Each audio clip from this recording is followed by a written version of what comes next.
Hello friends, welcome to my YouTube channel घटना चक्र पूर्वावलोकन भारतीय इतिहास की वीडियो सीरीज़ में। आज की वीडियो बौद्ध काल से संबंधित जो भी क्वेश्चन पूछे गए हैं उसके बारे में है। तो स्टार्ट करते हैं। पहला क्वेश्चन है कि गौतम बुद्ध का जन्म कब हुआ? तो 563 ईसा पूर्व। अब इसमें तो कुछ ऐसा बताने का है नहीं, बस इनके पिता का नाम क्या था, किस गणराज्य से थे, ये थोड़ा सा देख लेते हैं। तो इनके पिता का नाम था सुद्धोधन, ठीक है, और ये शाक्यगढ़ के प्रधान थे।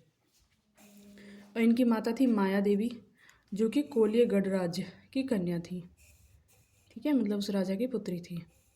एक जगह तो ये भी पूछ रखा है शायद कि पता नहीं इसका या किसी का, कि वो मतलब उस राजा की बहन थी या मतलब बेटी थी, शायद अजातशत्रु वगैरह की वाइफ को लेके था।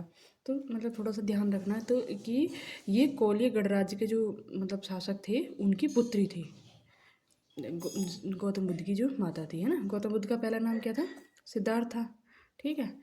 तो सुद्धोधन इनके पिता हो गए, शाक्यगढ़ के प्रधान, और माता हो गई माया देवी, जो कि कोलिय गणराज्य के जो शासक थे, जो प्रमुख थे, उनकी पुत्री। और 29 वर्ष की अवस्था में इन्होंने गृह त्याग किया था, और गृह त्याग को नाम क्या दिया गया? महाभिनिष्क्रमण, ठीक है, महाभिनिष्क्रमण। और जो इन्होंने गृह त्याग किया था तो ये मतलब घोड़े पे गए थे, तो इनके घोड़े का नाम था कंतक, है ना। तो ये भी पूछ लेता है कहीं, तो इनके घोड़े का नाम कंतक था। और बस, और जो सारथी था उसका नाम था चन्ना, है ना।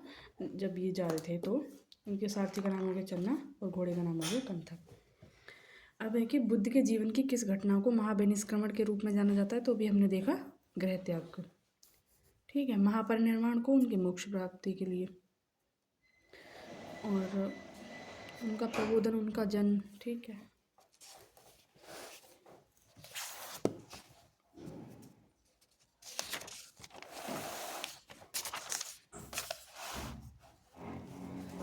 गौतम बुद्ध की माँ किस वंश से संबंधित थी? तो वो कोल्य वंश से। बुद्ध का जन्म कहाँ हुआ? लुम्बिनी में। निम्न में से कौन सा नाम बुद्ध का दूसरा नाम है? तो बुद्ध का दूसरा नाम, जिनको तथागत भी कहा जाता है ना, कहीं कहीं पे हमने देख पढ़ा था तथागत, शाक्य मुनि, क्योंकि इनके पिता शाक्य गणराज्य के थे, दिख रहा है ना। हाँ, तो इनको शाक्य मुनि कहा जाता है, तथागत भी कहते हैं। और सिद्धार्थ तो इनका नाम था ही पहले का, और जब इनको मोक्ष प्राप्त होता है, मतलब इनको ज्ञान प्राप्त होता है, तो उसके बाद इनका नाम बुद्ध पड़ता है। आदि गुरु शंकराचार्य को प्रच्छन्न, अब देखो ऐसा पूछ ले कि प्रच्छन्न बौद्ध किसे कहते हैं? तो प्रच्छन्न बौद्ध कहते हैं आदि गुरु शंकराचार्य को, ठीक है, यानी कि छिपा हुआ बुद्ध मार्गी, इसका शाब्दिक अर्थ अगर देखा जाए तो प्रच्छन्न बौद्ध हैं आदि गुरु शंकराचार्य, और बुद्ध के अन्य नाम हैं शाक्य मुनि, तथागत, और सिद्धार्थ तो उनके बचपन का नाम था ही, ठीक है। अतः पार्थ, प्रच्छन्न, मिहिर, गुड़ाकेश भगवान बुद्ध के अन्य नाम नहीं, मतलब इसमें जो ऑप्शन दे रखे हैं ये सब उनके नाम नहीं हैं, ठीक है।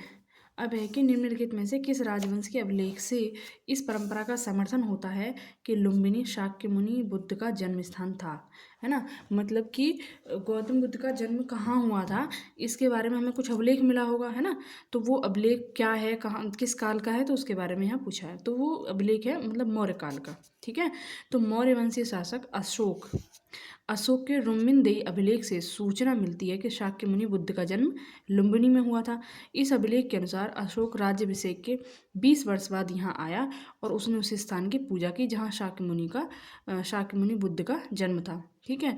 साथ ही इस अभिलेख में लुम्बिनी के बुद्ध का जन्म स्थल होने के कारण इसे कर छूट से प्रदान करने की घोषणा का भी उल्लेख है, ठीक है। तो हमें कहाँ से पता चलता है? अशोक का रुम्मिनदेही अभिलेख। तो इससे एक बात और पता चल गई कि रुम्मिनदेही मतलब लुम्बिनी। तो रुम्मिनदेही अभिलेख कहाँ है? तो लुम्बिनी में। जब अशोक ने यहाँ पे मतलब अशोक जब यहाँ पे जाते हैं तो कब जाते हैं? 20 वर्ष बाद, ठीक है। ये ज़रूरी नहीं है, याद हो जाए तो अच्छी बात है। तो यहाँ पे इन्होंने क्या करा था? कर में छूट प्रदान की थी, मतलब ऐसा नहीं कि पूरा का पूरा कर माफ़ कर दिया था, जो कर वसूला जाता था उसमें काफ़ी छूट प्रदान की थी, क्योंकि वो बुद्ध का जन्म स्थल था, ठीक है। तो ऐसे मतलब ऑप्शन दिया रहेगा उसमें, एक लुम्बिनी भी होगा, और ऐसे पूछ सकता है कि अशोक ने कहाँ पे कर छूट प्रदान की थी, तो वो लुम्बिनी में। और हमें किससे पता चलता है? तो रुम्मिनदेही अभिलेख से, ठीक है। निम्नलिखित में से कौन सा एक अशोक का अभिलेख इस परंपरा का पुष्टि करता है कि गौतम बुद्ध का जन्म लुम्बिनी में हुआ था? ठीक है, तो ये रुम्मिनदेही संबले का भी जश्न हमने देखा ही। अब है कि निम्नलिखित में से किस राजा के एक अभिलेख से सूचना मिलती है कि शाक्यमुनि बुद्ध का जन्म लुम्बिनी अशोक। महात्मा बुद्ध का महापरिनिर्वाण कहाँ हुआ? तो कुशीनगर में। ठीक है, कुशीनगर में। बौद्ध धर्म का प्रचार करते हुए महात्मा बुद्ध मल्लों की राजधानी पावा पहुंचे, जहां वे चुंद नामक लोहार की आम्र वाटिका में ठहरे। ठीक है, तो मल्लों की राजधानी, देखो मल्लों की राजधानी दो थी, एक तो हमने देखा कि पावा और दूसरी कुशीनगर, कुशीनारा, पावा और कुशीनारा। तो जब पावा में गई तो पावा में उन्होंने क्या पाया? मतलब भोजन पाया। भोजन क्या था कि वो सूकर मद्य था, है ना, सूअर का मांस। और किसने खिलाया था? एक लोहार था जिसका नाम था चुंद, उसने। तो पावा में उन्होंने क्या भोजन पाया, और उसके बाद में वो कुशीनारा में उन्होंने क्या हो गया? अपना शरीर त्याग दिया। ठीक है, और जब इन्होंने ये खा, मतलब शुगर मद्य खा लिया था, तो इनको रक्तातिसार हो गया था। ठीक है, इस वजह से इनकी मृत्यु हो जाती है, मतलब मोक्ष शरीर त्याग देते हैं ये। तो 483 ईसा पूर्व में 80 वर्ष की अवस्था में इन्होंने शरीर त्याग दिया, और बौद्ध ग्रंथ में इसे महापरिनिर्वाण कहते हैं। ठीक है, गौतम बुद्ध का महापरिनिर्वाण जिस राज्य में हुआ तो वह मल्ल है। महात्मा बुद्ध का महापरिनिर्वाण किसके गणतंत्र में हुआ? मल्लों के में। कई बार देख चुके हैं हम। गौतम बुद्ध ने किस स्थान पर निर्वाण प्राप्त किया? सेम है। महापरिनिर्वाण मंदिर कहाँ है? तो कुशीनगर में होगा। ठीक है, अब ये कुशीनगर कहाँ है? उत्तर प्रदेश में है ना, उत्तर प्रदेश के कुशीनगर जिले में। मैं एक बार ना मैप में दिखा देती हूँ, थोड़ा सा आइडिया हो जाएगा कि ये लुम्बिनी वगैरह, लुम्बिनी कुशीनगर ये सब कहाँ है। देखिए, गौतम बुद्ध का जन्म यहाँ है ना, ये नेपाल है। ठीक है, ठीक है, ये नेपाल है। तो लुम्बिनी में बिल्कुल टच हो रहा है ना। तो यहाँ पे देखो श्रावस्ती में सर्वाधिक वर्षावास किया था, तो ये हो गया हमारा कुशीनगर, अभी जो हमने पढ़ा। ठीक है, सारनाथ में धर्मचक्र प्रवर्तन, और बोधगया में जैन को ज्ञान प्राप्त हुआ। ठीक है, तो बोधगया कहाँ पड़ेगा? ये बिहार में। तो ये मतलब जो इम्पोर्टेंट है बौद्ध धर्म से संबंधित, ये यहाँ पे स्थल दिए हुए हैं। ठीक है,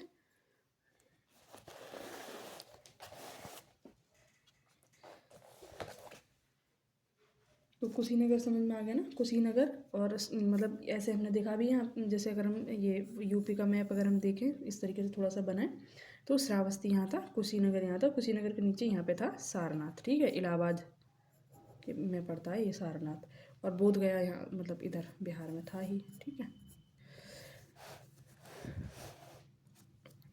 अब इसमें पूछा है कि निम्नलिखित राज्यों में से किनका संबंध बुद्ध के जीवन से था? अब देखो, बुद्ध के जीवन से इनमें से किसका स्थान रहा होगा? अब थोड़ा सोच के देखो, मतलब अगर थोड़ी सी लोकेशन पता होगी तो उससे पता चलेगा भाई यहाँ नेपाल है, यहाँ उनका जन्म हुआ, तो वो इधर साइड घूमेंगे, इधर इतना दूर तो आएंगे नहीं वो, है ना। तो अब देखो, इसमें से मगध, मगध का पता है ना, अगर मौर्यकाल थोड़ा बहुत अगर आइडिया होगा तो मगध पड़ेगा ये बिहार वाला एरिया। तो मगध में बिल्कुल रहे होंगे जब वो बोध गया तक आए हैं। तो जहाँ जहाँ 4 ऑप्शन है वो तो है ही, मतलब ये पहला तो गलत ही हो गया। ठीक है, उसके बाद में फिर आता है यहाँ पे कौशल। तो कौशल ये कहाँ पड़ता है? ये यूपी में पड़ता है कौशल। तो ये कौशल भी होगा 3 और 4। ठीक है, तो 3 4 जहाँ होगा वो सही है, यानी ये भी गलत हो गया। अब आता है एक का, तो जो अवंती है ना, अवंती हम देखेंगे मौर्यों के काल में पढ़ेंगे, वो इधर आएगी साउथ, मतलब थोड़ा सा महाराष्ट्र की तरफ अवंती, मतलब मध्य प्रदेश महाराष्ट्र के इस साइड। तो अवंती काफ़ी दूर पड़ जाएगा, इस वजह से अवंती इनके जीवन से संबंधित नहीं हो सकता। तो आंसर आएगा 3 और 4। ये जब 16 महाजनपद पढ़े जाएंगे तो उसमें हम ये अवंती का जिक्र करेंगे, और अवंती की लोकेशन भी वहाँ पे हम देखने को मिलेगी। ठीक है, तो अभी ये हो सकता है क्वेश्चन टफ लगे, लेकिन जब आगे पढ़ लेंगे तो काफ़ी इजी हो जाएगा। सिर्फ मैप अगर अच्छे से मतलब देखा है तो आराम से ये क्वेश्चन हो सकता है। ठीक है, गौतम बुद्ध द्वारा अपने धर्म में दीक्षित किया जाने वाला अंतिम व्यक्ति कौन था? तो अंतिम व्यक्ति जिसको उन्होंने उपदेश दिया था, यानी दीक्षा दी थी, तो वो था सुभद्र। ठीक है, और सबसे पहले जो दी थी वो 5 ब्राह्मण थे। महात्मा बुद्ध ने सबसे पहले दीक्षा, मतलब दीक्षा तो नहीं कहेंगे, जिससे उनका थोड़ा शास्त्रार्थ कह लो या कुछ भी कह लो जो हुआ था, तो वो कौन थे? आधार कलाम। ठीक है, वो हमने देखा था पहले जब इसकी समरी पढ़ी थी। अपने जीवन के अंतिम वर्ष में गौतम बुद्ध अपने शिष्य चुंद के यहाँ पे पावा पहुंचे। यहाँ सूकर मध्य भोज सामग्री से वे अतिसार रोग से पीड़ित हो गए। फिर वे पावा से कुशीनगर चले गए और यहीं पर सुबुद्ध को उन्होंने अपना अंतिम उपदेश दिया। ठीक है। बुद्ध द्वारा रूपांतरित निम्न व्यक्तियों में से कौन सा अंतिम था? रूपांतरित का मतलब होता है जब किसी इंसान को ज्ञान मिल जाता है तो वो मतलब एकदम से वो क्या होगा, जब ज्ञान मिलेगा तो उसमें बदलाव आएगा, है ना। तो इसीलिए ये वर्ड दिया है यहाँ रूपांतरित। तो बुद्ध द्वारा रूपांतरित निम्न व्यक्तियों में से कौन सा अंतिम था? तो वो सुबुद्ध था। इससे यह पता चल रहा है कि आनंद, वसुमित्र, गौसल ये सब क्या थे? ये इनके शिष्य थे। और सबसे लास्ट में ये बुद्ध ने अपने जीवन की अंतिम वर्षा ऋतु कहाँ बिताई? तो वैशाली में। महापरिनिर्वाण सूक्त से उनके जीवन के विविध आयामों एवं काल का निर्धारण किया जाता है, जिसके अनुसार बुद्ध ने अपने जीवन की अंतिम वर्षा ऋतु वैशाली में बिताई। ठीक है। निम्नलिखित में से कौन सा एक बौद्ध मत में निर्वाण की अवधारणा की सर्वश्रेष्ठ व्याख्या करता है? तो यानी निर्वाण का अर्थ क्या है? अगर बौद्ध मत के अनुसार जाएं तो निर्वाण की अवधारणा का जो सर्वश्रेष्ठ व्याख्या वो है तृष्णा रूपी अग्नि का समन। क्योंकि जो तृष्णा होती है ये दुख का कारण बनती है। और मतलब बुद्ध ने क्या देखा था अपने, जब जो 4 दृश्य देखे थे उसमें देखा था दुख। मतलब उन्होंने देखा कि सब दुखी हैं और जो सुखी कौन है वो है सन्यासी। और दुख का कारण क्या है? तो उन्होंने जाना तृष्णा है। ठीक है। तो तृष्णा रूपी अग्नि का जब समन हो जाएगा तो उसी को निर्वाण प्राप्ति कहेंगे। ठीक है। तो मतलब ये स्वयं की पूर्णतः अस्तित्वहीनता, ये तो वैसे ही नेगेटिव सा लग रहा है अगर देखा जाए तो। ये वाला थोड़ा सा लग सकता है, लेकिन अगर हम ठीक से देखें तो तृष्णा रूपी मतलब तृष्णा को उन्होंने मेन कारण माना था दुख का, है ना। तो इसीलिए तृष्णा रूपी अग्नि का समन इनकी मतलब बौद्ध मत में निर्वाण की अवधारणा की सर्वश्रेष्ठ व्याख्या करता है। इन दोनों में कंफ्यूज नहीं होना, ये तो साफ साफ समझ में आ रहा है कि नहीं होंगे।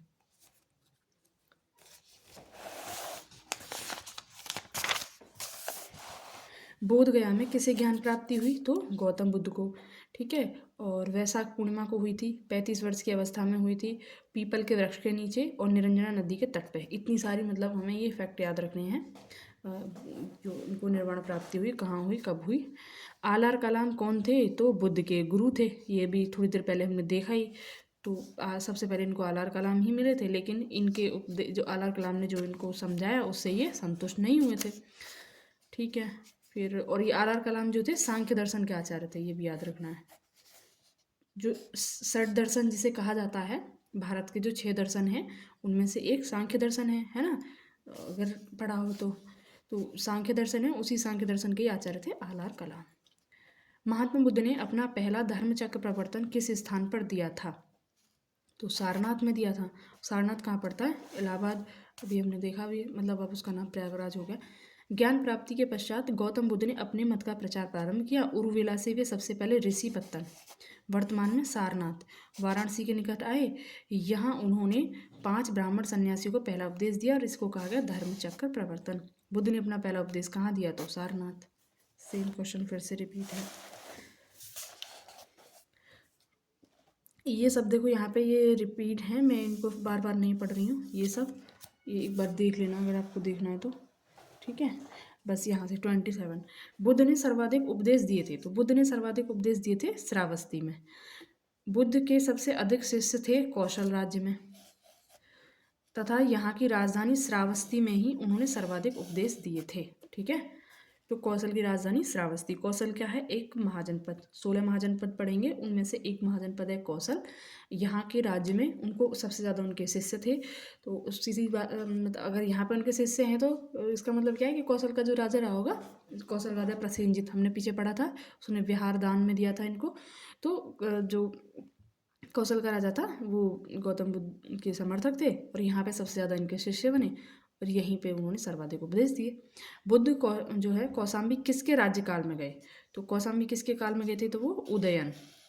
तो अब इससे क्या पता चल रहा है कि उदयन जो था वो बुद्ध के समकालीन था। उदयन के बाद के जो शासक होते हैं फिर मतलब बुद्ध के समकालीन जो लास्ट राजा होता है यहाँ पे, ये उदयन होता है कौशाम्बी का। ठीक है। उदयन, ये देख लेना। महात्मा बुद्ध वत्सराज उदयन के शासनकाल में कौशाम्बी आए थे। वहाँ उन्होंने 9 वर्ष का वर्षावास किया। उदयन ने पिंडोला भारद्वाज के प्रभाव से बौद्ध बनने के बाद घोषित राम विहार भिक्षु संघ को दान दिया। तो इन्होंने कौन सा दिया था? घोषित राम। ठीक है। तो हमने पीछे पढ़ा था जेतवन दिया था अनाथ पिंडक ने। तो ये सब ना याद रखना कि किसने कौन सा विहार दान में दिया था, ऐसे पूछ लेते हैं। तो घोषित राम किसने दिया था? उदयन ने। भाई घोषणा कौन करता है ना, राजा की तरफ से होती है, तो थोड़ा सा ऐसे ध्यान रखना कि राजा ने दिया था। तो जेतवन जो दिया था वो अनाथ पिंडक कौन था? अनाथ पिंडक एक व्यापारी था। तो एक घोषित राम से एक तो ये बात याद आ जाए कि ये राजा की घोषणा होगी, और राजा कौन सा था? उदयन। ठीक है, मतलब उसने उदय होके ये चीज़ घोषणा की, मतलब कुछ ऐसे करके याद कर लेना। बुद्ध की मृत्यु के पश्चात प्रथम बौद्ध संगीति की अध्यक्षता की गई थी। तो प्रथम बौद्ध संगीति की अध्यक्षता की गई थी महाकश्यप द्वारा। और हुई किसके उसमें थी? तो देखा था हमने राव, पाक, अकाअक, तो राजगृह और अजातशत्रु। प्रथम बौद्ध संगीति यानी प्रथम बौद्ध परिषद बुद्ध की मृत्यु के तत्काल बाद, ये याद रखना है, बुद्ध के समय में कोई भी नहीं हुई थी, बुद्ध की मृत्यु के बाद ही हुई थी। तो बुद्ध की मृत्यु के बाद राजगृह, जिसको राजगिर भी कहते हैं, राजगीर की सप्तपर्णी गुफा में हुई थी। इस समय मगध का शासक था अजातशत्रु। ठीक है, राव, पाक, अकाक ऐसे करके हमने देखा था। इधर इधर क्या थी जहाँ पे हुई थी, और इस साइड ये कौन थे जिनके काल में हुई थी। ठीक है, और इस संगीति की अध्यक्षता की थी महाकश्यप ने। इसमें बुद्ध के प्रमुख शिष्य थे आनंद और उपाली। इसमें बुद्ध की शिक्षाओं का संकलन हुआ तथा उन्हें सुत्त और विनय नामक 2 पिटकों में विभाजित किया गया। यानी इससे क्या पता चल रहा है? अभिधम पिटक बाद में आया। तो सबसे पहले क्या होता है, जैसे अब मान लो अब महात्मा बुद्ध नहीं रहे, तो अब उनकी शिक्षाओं के संकलन की ज़रूरत है, क्योंकि जब तक महात्मा बुद्ध थे तो वो शिक्षाएं मतलब अपने उपदेश देते ही रहते थे। लेकिन उसके बाद बौद्ध धर्म की जो प्रेरणा का स्रोत बनेंगे, जो उनके आदर्श बनेंगे, वो क्या बनेंगे? वो महात्मा बुद्ध की शिक्षाएं बनेंगी। तो अब उन शिक्षाओं का संकलन जरूरी है। तो सबसे पहली जो बौद्ध संगीति होती है उसमें सबसे पहले यही काम होता है कि महात्मा बुद्ध नहीं है तो उनकी शिक्षाओं का संकलन किया जाए, और जो उनकी सॉरी जो संकलन किया गया वो सुत्त पिटक और विनय पिटक नामक 2 पिटकों में किया गया। और हम पढ़ते हैं 3 पिटक जिसे बोलते हैं त्रिपिटक, और जो तीसरा पिटक आता है वो बाद में आता है। ठीक है, और यहाँ पे जो इनके प्रमुख शिष्य थे वो थे आनंद और उपाली।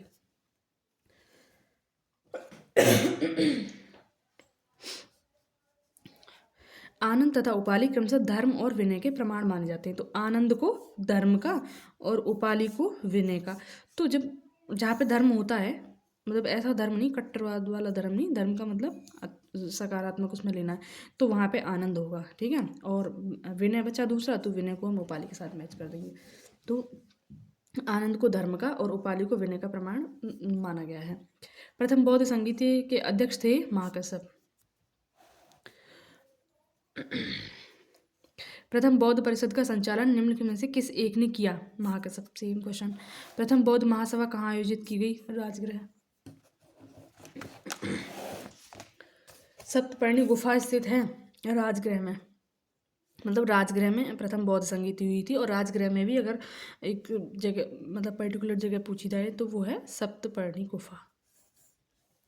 भगवान बुद्ध के महापरिनिर्वाण के बाद पहली बौद्ध संगीति कहाँ हुई? राजगृह। कश्मीर में कनिष्क के शासनकाल में जो बौद्ध संगीति आयोजित की गई, इसकी अध्यक्षता निम्न में से किसने की? तो ये की थी वसुमित्र ने। देखो मतलब याद हो जाए तो ठीक है। ये तो हमने देखा था कि राव पाक ठीक है, अका अक, ये क्या था? ये जहाँ पे संगीतियाँ हुई और ये जिनके काल में हुई ना, का से कनिष्क और का से कालाशोक और आ से अजातशत्रु, अका अक, ठीक है, और अशोक हो गया। ठीक है, उसके बाद में ये मतलब किस जगह हुई, तो उसके लिए मैंने तो मतलब महा सब मोह वश में। ठीक है, महाकश्यप सब्बकामी, और ये है मोगली पुत्तिस्व करके ऐसे करके आता है, और वश का मतलब हो गया वसुमित्र। ठीक है, महासव मोह वश में। बौद्ध धर्म की चतुर्थ संगीति कुषाण शासक कनिष्क के राज्यकाल में कश्मीर के कुंडलवन में हुई थी। ये कश्मीर की जगह होगी कुंडलवन। ठीक है, और यहाँ पे राजगृह में कौन सी जगह होगी? सप्तपर्णी गुफा दिख रहा है। इसकी अध्यक्षता वसुमित्र ने की थी तथा अश्वघोष इसके उपाध्यक्ष थे। इस सभा में महासंघिकों का वर्चस्व था। यहाँ बौद्ध ग्रंथों के कठिन अंशों पर सम्यक विचार किया गया तथा प्रत्येक पिटक पर भाष्य से लिखकर उन्हें विभाषा शास्त्र नामक टीकाओं में संकलित कर दिया गया। इसी समय बौद्ध धर्म हीनयान एवं महायान नामक दो स्पष्ट संप्रदायों में व्यक्त हो गया। तो पहले में दो चीज़ क्या थी, सूत पिटक और विनय पिटक, और जो लास्ट वाली हुई चौथी, उसमें दो चीज़ क्या हुई, हीनयान और महायान में विभाजन। ठीक है, महासांगिकों का वर्चस्व था। महासांगिक मैंने बताया था ना कि ये ज़्यादा उदार है, तो ये मतलब ज़्यादा महान है, इसमें ज़्यादा लोग होंगे इस तरीके से। ठीक है, तो ये ज़्यादा उदार था महासांगिक जो था। और जो स्थिरवादी थे, स्थविरवादी जो संघ नाम दिया गया था एक को, तो वो क्या थे, वो मतलब किसी भी चेंज के लिए अग्री नहीं करते थे, जैसा है एकदम रिजिड, बड़े कठिन इनके नियम थे। तो महासांगिकों का वर्चस्व था, लेकिन अब जब एक ही ज़्यादा वर्चस्वशाली होगा तो क्या होगा, मतभेद होगा। इसी वजह से क्या होता है, हीनयान और महायान नामक दो मतलब संप्रदायों का उदय होता है यहाँ से। बौद्ध धर्म की महायान शाखा औपचारिक रूप से किसके शासनकाल में प्रकट हुई, तो कनिष्क के में। कनिष्क के शासनकाल में बौद्ध सभा किस नगर में आयोजित हुई, कश्मीर में, कश्मीर के कुंडल वन में। चतुर्थ बौद्ध संगीति कनिष्क, चतुर्थ बौद्ध संगीति कनिष्क के शासनकाल में। सेम है, मतलब इसमें कुछ है नहीं, एक बार मैं जल्दी जल्दी पढ़ देती हूँ। चतुर्थ बौद्ध संगीति कश्मीर में आयोजित हुई तो कनिष्क। अब है कि कौन सी विशेषता या विशेषता महायान मत की है। देखो, महायान मत का मतलब एक तरीके से समझना कि ये उदार है, और ये जो है ना महात्मा बुद्ध को एक देव के रूप में मानते हैं, और जो हीनयान वाले होते हैं वो एक महापुरुष के रूप में। अब जो देव होगा तो उसकी पूजा भी होगी, वहाँ मूर्ति पूजा भी होंगी और बहुत सारी चीज़ें। और एक जो बोधिसत्व वाला कॉन्सेप्ट है वो मतलब इम्पोर्टेंट है इसमें। बोधिसत्व का मतलब ये है कि जो दूसरों को मोक्ष प्रदान करने के लिए स्वयं मोक्ष प्राप्त नहीं करते, उस अवस्था पे पहुंचना है ना। वो चाहे तो मतलब मोक्ष प्राप्त करने की स्थिति पर पहुंच चुके हैं, लेकिन वो क्यों नहीं कर रहे हैं, यानी निर्वाण प्राप्ति क्यों नहीं कर रहे हैं, क्योंकि उनको सभी का कल्याण करना है। ठीक है, और उस मतलब ये बोधिसत्व की स्थिति तक पहुंचना इनका आदर्श है, मतलब इनके लिए आदर्श है, यानी इनका लक्ष्य है। इनका महायान जो महायान संप्रदाय के फॉलोअर है। और इधर जो हीनयान वाले हैं, हीनयान के लिए आदर्श क्या था, अरहत, यानी उसका मतलब ये होता है कि स्वयं निर्वाण प्राप्त करना, यानी व्यक्ति अपने लिए स्वयं निर्वाण प्राप्त करेगा। ठीक है, तो वहाँ पे अरहत शब्द याद रखना, और यहाँ पे बोधिसत्व। तो अब देखो, इसमें ये याद रह गया कि महायान में एक चीज़ याद रखनी है कि बुद्ध को देव के रूप में मानते हैं, और दूसरा बोधिसत्व। ये दो चीज़ें याद रहेंगी, बाकी सारे कितने भी स्टेटमेंट बने वो सब हमारे आराम से हो जाएंगे। बुद्ध में देवत्वारोपण, ठीक है, और मूर्ति उपासना तथा अनुष्ठान। जब देव होगा तो उसकी पूजा भी होगी, और पूजा करने के लिए मूर्ति बनानी है, और बोधिसत्व के पथ पर चलना, तो ये तीनों ही सही हो जाएंगे। ठीक है, ये सब यहाँ पे दिया है, ऐसा कुछ इसमें है नहीं। तो अब इसमें है कि निम्नलिखित 4 स्थानों में हुई बौद्ध संगीति को सही कालक्रम बनाना है हमें, है ना। तो राव पाक, ठीक है, 2 1 4 3, देखो 2 1 4 3, ठीक है। द्वितीय बौद्ध समिति का आयोजन कहाँ किया गया, तो राव वा से वैशाली। तृतीय बौद्ध संगीति का पाटलिपुत्र, राव पाक, पा से तीसरा नंबर आ गया। प्रथम बौद्ध समिति का आयोजन किसके काल में होता है, तो अजातशत्रु के में। मतलब एक बार थोड़ा नाम, अब देखो यहाँ पे अनिरुद्ध भी, अजातशत्रु भी, तो आ से अकाक ऐसे कंफ्यूजन हो सकता है थोड़ा सा, मतलब देखना है एक बार, नाम हमें याद आ जाए। ठीक है, फिर वो पहला वर्ड हमें याद रहेगा तो याद आ जाएगा कि अच्छा इसका मतलब ये था। अब है कि प्रथम बौद्ध सभा आयोजित की गई राजगीर, राजगृह का दूसरा नाम राजगीर, हमने पढ़ाई था। अब यहाँ पे है कि मतलब बुद्ध के जीवन की घटनाओं के बारे में दिया गया है कि कौन सी घटना कहाँ पे हुई। तो जन्म लुम्बिनी, ठीक है, ज्ञान प्राप्ति, बोध यानी बोध हो गया, उससे ऐसे याद रहेगा ना, बोध का मतलब ज्ञान है ना, तो बोध हो गया यानी ज्ञान प्राप्ति हो गई। प्रथम प्रवचन उन्होंने कहाँ दिया, सारनाथ में, ठीक है, यानी उन्होंने सारनाथ वैसे पता ही रहता है, इसमें क्या ही ज़्यादा वो ट्रिक लगानी, उन्होंने जीवन का सार बताया, ऐसे समझ लो। तो प्रथम प्रवचन सारनाथ। निधन होता है उनका कुशीनगर, है ना, कुशीनगर में। अब कहते हैं कुशीनगर जब कुशीनारा था। अब बस ये ऐसे मैच कर लेना, जो आ रहा हो वही आंसर है। भारतीय कला में बुद्ध के जीवन की किस घटना का चित्रण मृग सहित चक्र द्वारा हुआ है, तो प्रथम उपदेश। तो चक्र याद रखना है, चक्र है धर्म चक्र प्रवर्तन, ठीक है, तो धर्म चक्र प्रवर्तन उनकी जो घटना है वो आएगी उनकी, जो उन्होंने प्रथम उपदेश दिया था। तो भारतीय कला में बुद्ध के जीवन के प्रथम उपदेश का चित्रण मृग सहित चक्र द्वारा हुआ है। बुद्ध ने अपना प्रथम उपदेश सारनाथ में मृग दाव यानी हरण वन में दिया था। ठीक है, अब इसमें सेम वही, अब इसमें दिया है कि जो चिन्ह है वो उसका अर्थ क्या है। देखो ये मैंने पहले भी बताया है, हीनयान और महायान जो इनके जैसे दो संप्रदाय हैं, उससे पहले भी स्थविरवादी हीनयान जैसे ही हैं, वो मतलब स्थविरवादी जैसे ही हीनयान है, ऐसा कह सकते हैं। तो वो क्या है, वो बुद्ध को क्या मान रहे हैं, एक महापुरुष मान रहे हैं, ना कि देवता। तो वहाँ पे ये मूर्ति पूजा वगैरह ये सब नहीं है।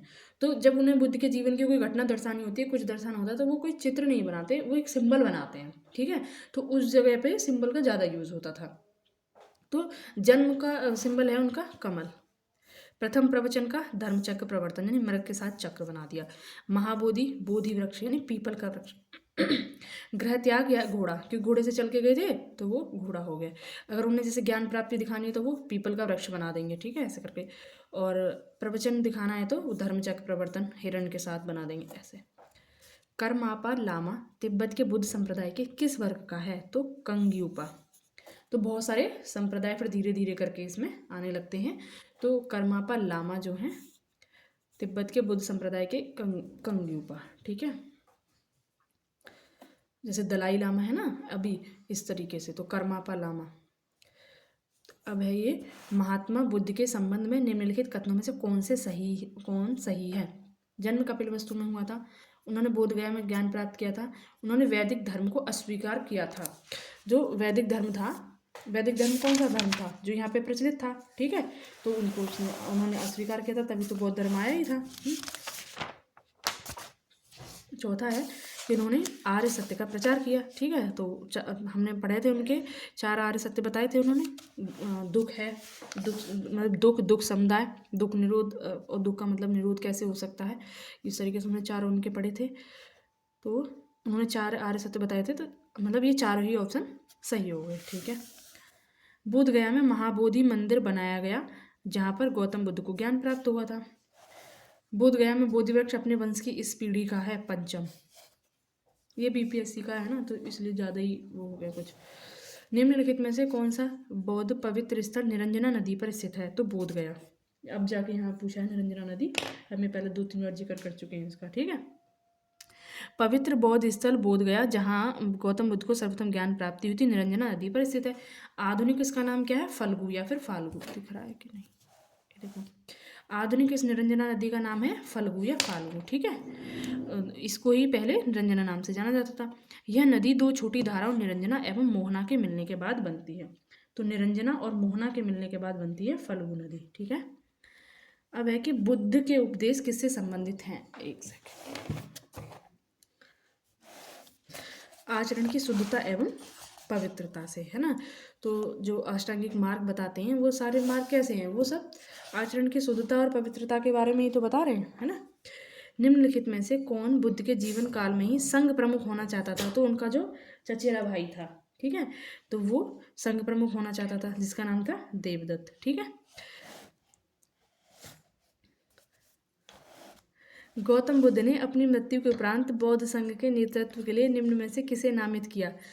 तो गौतम बुद्ध ने किसी को भी अपने संघ के नेतृत्व के लिए नामित नहीं किया था। ठीक है, वो उन्होंने बोला था कि जो मेरे उपदेश हैं, मेरी शिक्षाएं हैं, यही तुम्हारे लिए मार्गदर्शन का काम करेंगे। ठीक है, ये तो ऐसा कोई क्वेश्चन आए, मतलब कोई और भी ऑप्शन आए तब भी हमें उसमें टिक नहीं करना है। गौतम बुद्ध ने किसी को भी नामित नहीं किया था। ठीक है, कुशीनारा में मल्लों के सालवन में विश्राम के दौरान अपनी मृत्यु से पूर्व बुद्ध ने भिक्षुओं को निकट बुलाकर धर्मोपदेश दिया। आनंद जो था, शायद इन्होंने मतलब क्या उपदेश दिया, उन्होंने कहा आनंद कौन थे, उनके एक प्रमुख शिष्य। तो महात्मा बुद्ध कह रहे हैं, आनंद शायद तुम ऐसा सोचो कि हमारे शास्त्र चले गए, अब हमारा शास्त्र नहीं है। आनंद ऐसा मत समझना, मैंने जो धर्म और विनय किए हैं मेरे बाद वे ही तुम्हारे शास्त्र होंगे। ठीक है, तो इस प्रकार स्पष्ट है कि बुद्ध ने अपनी मृत्यु के उपरांत बौद्ध संघ के नेतृत्व के लिए किसी को नामित नहीं किया था, बल्कि अपने उपदेशों यानी धर्म एवं विनय को ही मार्गदर्शक बताया था। अष्टांग मार्ग की संकल्पना धर्मचक्र प्रवर्तन सूत्र की विषय वस्तु का। ठीक है,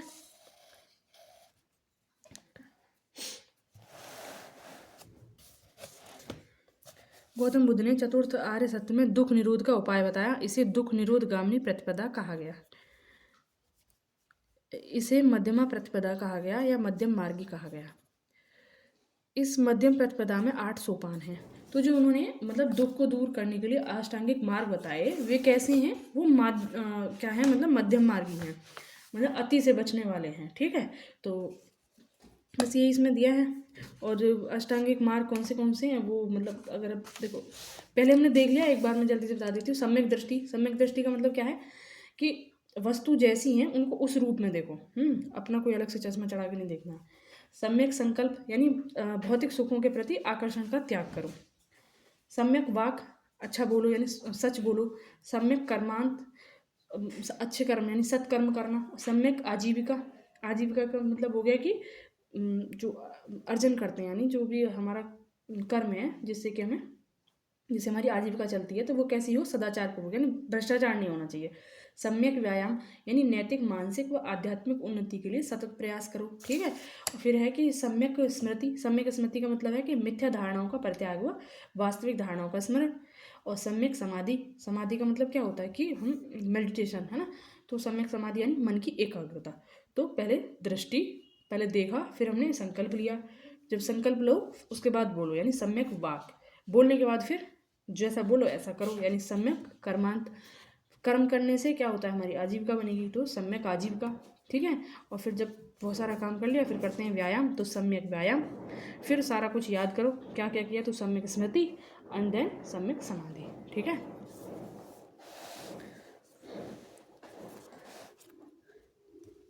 गौतम बुद्ध के बारे में निम्न में से क्या सत्य है? वे कर्म में विश्वास करते थे, बिल्कुल करते थे। आत्मा का अभी ये दे रखा है कि आत्मा का शरीर में परिवर्तन मानते थे, इस बारे में वो चुप थे। ऐसा मतलब उन्होंने स्पष्ट कुछ नहीं कहा है। निर्वाण प्राप्ति में विश्वास करते थे, हाँ जी। ईश्वर की सत्ता में विश्वास करते थे, तो ऐसा नहीं है। महात्मा बुद्ध कर्म सिद्धांत में विश्वास करते थे। वे आत्मा में विश्वास न करते हुए भी पुनर्जन्म में विश्वास करते थे। ठीक है, बुद्ध के अनुसार चेतना यानी कर्म फल का पुनर्जन्म होता है। वे निर्माण प्राप्ति में विश्वास करते थे, किंतु ईश्वर की सत्ता में विश्वास नहीं करते थे। अतः कथन 1 और 3 सही हैं, जो किसी विकल्प में 1 और 3, 1 2, मतलब देखो इसमें दिया ना, आत्मा का शरीर में परिवर्तन मानते थे। इसके बारे में स्पष्ट उन्होंने ऐसा नहीं कहा है कि आत्मा है या नहीं वो, लेकिन हाँ पुनर्जन्म मानते थे, तो इसके बारे में वो मतलब चुप रहे हैं आत्मा के बारे में। लेकिन हाँ ईश्वर के बारे में उन्होंने, ईश्वर की सत्ता को उन्होंने नकारा है। ठीक है, बौद्ध संघ में भिक्षुणी के रूप में स्त्रियों के प्रवेश की अनुमति बुद्ध द्वारा दी गई थी वैशाली में। अपने प्रिय शिष्य आनंद के कहने पर बुद्ध ने वैशाली में स्त्रियों को बौद्ध संघ में भिक्षुणी के रूप में प्रवेश की अनुमति दी। और पहली जो स्त्री थी वो थी महाप्रजापति गौतमी, जो उनकी मतलब जो उनकी वो वाली माँ थी जिसने पालन पोषण किया था, क्योंकि उनकी जो रियल वाली माँ थी वो तो एक्सपायर हो गई थी। त्रिपिटक क्या है? तो त्रिपिटक बुद्ध के उपदेशों का संग्रह है। और त्रिपिटक कौन से हैं? विनय पिटक और सूत पिटक और अभिधम पिटक। ठीक है, और जो पहली संगीति होती है उसमें ये दोनों मतलब प्रकाश में आते हैं, सूत और अभिधम। अभिधम बाद में आता है, सूत और विनय। त्रिपिटक ग्रंथ किस धर्म से संबंधित हैं? तो इसमें कुछ बताना है नहीं, बौद्ध धर्म से। त्रिपिटक किसकी धार्मिक पुस्तक है? बौद्ध की। त्रिपिटक निम्नलिखित में से किससे संबंधित हैं? बौद्धों से। किस बौद्ध ग्रंथ में संघ जीवन के नियम से विनिमय करके याद करा था, है ना, तो विनय। यमक बुद्ध पिटक से संबंधित हैं, तो अभिधम पिटक में दार्शनिक सिद्धांतों का संग्रह है। यह प्रश्नोत्तर के रूप में है। अभिधम के अंतर्गत 7 ग्रंथ सम्मिलित हैं। धम्मसंगिनी, विभंग, धातु कथा, पुग्गल, पंचति, कथावत्तु, यमक तथा पट्ठान। देखो बौद्ध धर्म के ना, अगर मतलब पीसीएस में तो इतना नहीं, लेकिन ये हालांकि झारखंड पीसीएस का ये क्वेश्चन, यूपी पीसीएस की बात करें, उसमें इतना ज़्यादा अंदर घुस के तो अभी तक नहीं पूछा है, लेकिन हाँ यूपीएससी में एकदम बौद्ध धर्म का बहुत अंदर से पूछ रखा है। तो अभी देखो ये 2016 में झारखंड में पूछ रखा है, तो इसे भी एक बार देख लेना कि अभिधम्म के अंतर्गत 7 ग्रंथ हैं। एक तो हो गया धम्मसंगिनी, विभंग, धातु कथा, पुग्गल पंचति, कथावत्तु, यमक और पट्ठान।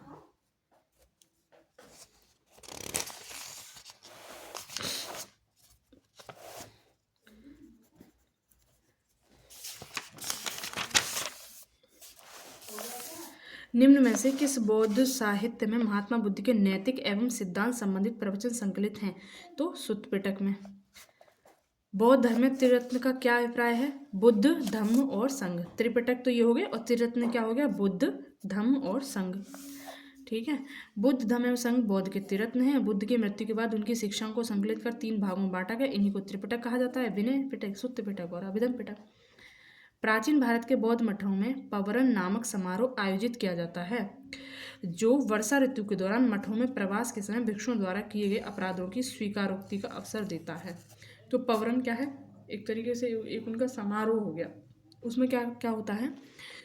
वर्षा ऋतु के दौरान मठों में प्रवास के समय, यानी मठों में वैसे क्या है, ये निरंतर घूमते रहते हैं, मतलब इधर उधर जो भिक्षु होते हैं वो निरंतर चलते रहते हैं, लेकिन वर्षा ऋतु के समय उनको ठहरने की आवश्यकता पड़ती है क्योंकि वर्षा हो रही होती है।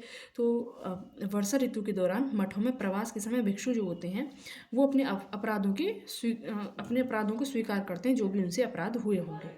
ठीक है, यही इसमें दिया है यहाँ पे, और कुछ है नहीं। अब है कि अशोकाराम विहार निम्नलिखित में से किस स्थान पर था? तो अशोकाराम विहार था पाटलिपुत्र में। प्रसिद्ध बौद्ध ग्रंथ महावंश के अनुसार मौर्य शासक अशोक ने पाटलिपुत्र में अशोकाराम विहार को निर्मित करवाया था। तो प्रसिद्ध बौद्ध ग्रंथ है महावंश।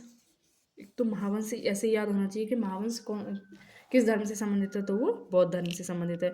तो मौर्य शासक अशोक ने पाटलिपुत्र में अशोकाराम विहार को निर्मित कराया था। इस विहार का निर्माण इंद्रगुप्त नामक थेर भिक्षु के निरीक्षण में हुआ।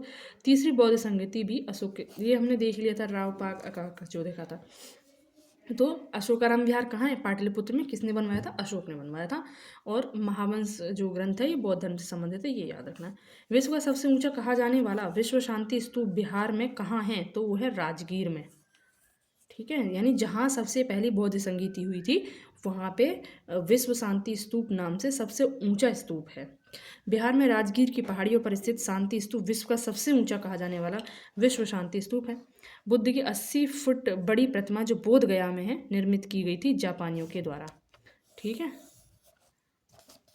जैसे ऐसा कोई मेंस में क्वेश्चन आता है कि भाई जो बौद्ध धर्म है वो अंतर्राष्ट्रीय रिश्तों को बनाने में मतलब उसका क्या सहयोग है, तो हम इसमें देखो ये एग्जांपल यहाँ पे दे सकते हैं। जापान के साथ, चीन के साथ हमारे रिलेशन है ना, सॉफ्ट पावर बढ़ाने के लिए। तो जापानियों के द्वारा बुद्ध की 80 फुट बड़ी प्रतिमा जो बोध गया में है उनके द्वारा ही निर्मित कराई गई थी। सर्वप्रथम स्तूप शब्द कहाँ मिलता है? तो वो ऋग्वेद में। ठीक है, और स्तूप का शाब्दिक अर्थ होता है किसी वस्तु का ढेर। अभी इसमें कितना रह गया है? अभी इसमें है काफ़ी। तो आज की वीडियो में इतना ही, फिर मिलते हैं नेक्स्ट वीडियो में। Thank you so much.